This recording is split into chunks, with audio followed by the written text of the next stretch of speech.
Hello, let's talk about characters, specifically the protagonist and the antagonist. You've probably heard these words before in English class or in writing discussions, but you still might not be sure exactly what they mean. So in order to keep ourselves straight, we're going to start with some definitions. There's a few other things we need to discuss as well, the narrator and the main character. The protagonist is the character who drives the plot and action in the book. They want something and they'll do whatever it takes to get it. This character usually experiences an internal change between the beginning and end of the book, and most often, but not always, the protagonist is also the main character. The main character is the character who readers relate to the most and who they experience the story with or through. So for example, in a first-person novel, this character would be the narrator, because the reader is experiencing everything through the narrator's point of view. Often, but not always, this character is also the protagonist. The narrator is the speaker in a first-person story, and this character is the main character and often also the protagonist. The antagonist is the character who is the enemy of the protagonist. This character wants something too, ideally the same thing that the protagonist wants. So if the antagonist gets what they want, the protagonist does not, and vice versa. These two characters could be in active conflict as they strive to keep the other from getting what they want, or they could be in passive conflict as they're both striving towards the same goal. If you're confused, don't worry, it's time to look at some examples. A great example from literature would be The Great Gatsby. Who's the main character in this book? Nick Carraway.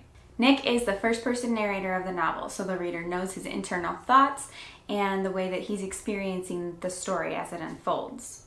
But who's the protagonist? It's Gatsby's actions that determine the course of the plot, and he's the whole focus of the story, even the title. So what does Gatsby as the protagonist want? Well, he wants Daisy Buchanan. And who else wants Daisy? Tom Buchanan. Clearly, they can't both have her, so in the end, one of them will win and one of them will lose, the protagonist and the antagonist. And this is a great example of how the protagonist and the main character or narrator are not always the same person, because we have Nick Carraway on the outside here kind of watching this conflict going on. Another great literary example would be The Adventures of Sherlock Holmes. Have you ever read these? If you have, then you know these stories are written or narrated by Dr. Watson, who's Sherlock Holmes' friend and accomplice in his mystery solving. Watson is a narrator and active in the story, but Sherlock is the interesting character who drives the story forward. So Watson is the narrator and Sherlock is the protagonist. Which of them is the main character? There's been arguments made for both, so you can take your pick on that one. And who's the antagonist in the Sherlock Holmes story? Well, individually, for each case, the antagonist might be the culprit, the person who's lying, the person who has stolen something, the person who's trying to fool the police. But in the overall Sherlock Holmes canon, the antagonist is, of course, Moriarty.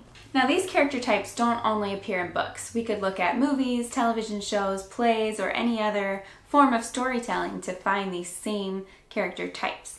So, for example, let's look at Star Wars: The Force Awakens. This movie has no narrator, so we don't have to answer that question. The main character and the protagonist in this movie are clearly the same person, Rey.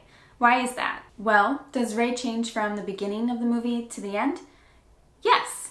Instead of running back to wait for her parents, she joins the Resistance and goes to help find Luke. And who's the antagonist in this story? Kylo Ren wants to wipe out the Resistance, kill Luke, and he and Rey even fight each other face to face over the course of the story. Hopefully this video has helped you clarify not only what the protagonist and the antagonist are, but also how the protagonist, the narrator, and the main character can share roles in different stories depending on the choices that the author makes. Can you think of any other great examples of this? Leave me a comment with your favorite protagonist-antagonist pair, and don't forget to subscribe for more videos. Thanks for watching and happy writing!